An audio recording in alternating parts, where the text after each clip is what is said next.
Ако градежниците не добијат сериозна државна помош, градежништвото кое беше моторот на економијата ќе го достигне дното, алармираат бизнисмените.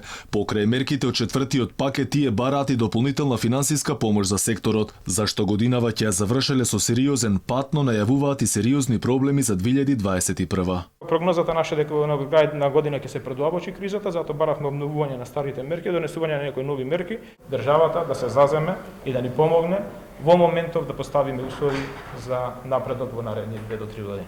Освен финансиска помош, градежниците бараат да има измени во условите за тендерите, за да учествуваат и да бидат главни, а не да бидат подизведувачи како досега. И покрај најавите дека градежништвото тоне, министерот за транспорт пак се правда дека имало и позагрозени сектори од градежништвото, но вели ќе биле разгледани нивните барања. Дека секторот е во минус доказ е изградбата на автопатот Кичево-Охрид, кој ако се суди според теренската слика повторно ќе доцни. Крајниот рок кој истекува до година сигурно ќе е пробиен. Дополнителен пат имаат и капиталните инвестиции. Само за 9 месеци реализирани се едва 44%. Министерот се правда, годината вели се уште не била завршена. Се уште не е дојден 31.12.2020 година, кога конечно ќе го имаме процентот на реализацијата на капиталните инвестиции.